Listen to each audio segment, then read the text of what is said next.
أعوذ بالله من الشيطان الرجيم بسم الله الرحمن الرحيم. Assalamualaikum warahmatullahi wabarakatuh. Magandang umaga mga minamahal na kapatid sa pananampalatayang Islam. So ang ating tatalakayin sa oras na ito ay ang paniniwala sa mga kutob ng Allah subhanahu wa ta'ala na ipinahayag niya sa kanyang mga propeta, mga minamahal na kapatid sa pananampalatayang Islam. So mayroong apat na kutob na ito ay pinahayag ng Allah subhanahu wa ta'ala sa kanyang mga propeta. So kabilang doon, una doon ay yung Al-Quranul Karim, yung Quran, mga minamahal na kapatid sa pananampalatayang Islam.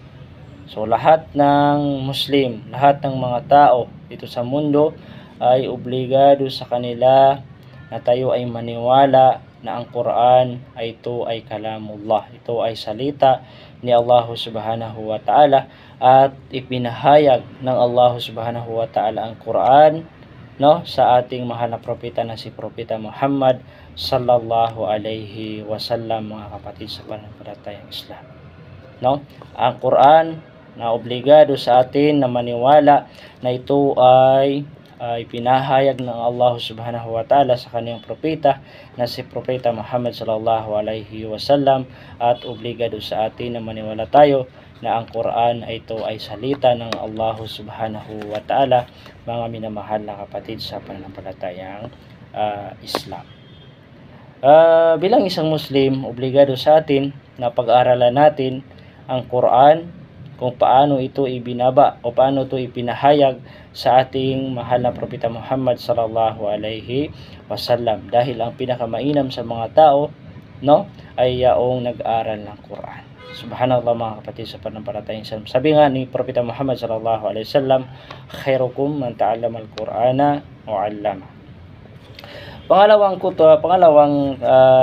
aklat na ipinahayag ng Allah subhanahu wa ta'ala sa isang propeta ay yung tinatawag na At-Taurat, At-Taurah.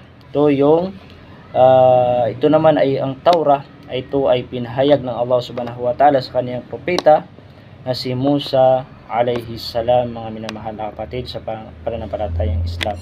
Pangatlo ay yung Zabur, at yung Zabur naman ay ito ay pinahayag ng Allah subhanahu wa ta'ala sa kaniyang propeta na si Propeta Daud alayhi salam. At pang-apat ay yung Injil.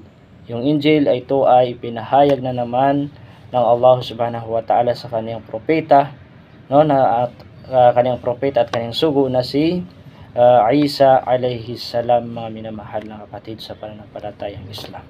Subhanallah. So yung apat na yan ay kinakailangan ay tayo ay maniwala na mula sa Allah subhanahu wa ta'ala. Yan ay mga ipinahayag ng Allah subhanahu wa ta'ala sa mga propeta, mga kapatid sa pananampalatayang Islam. Assalamualaikum warahmatullahi wabarakatuh.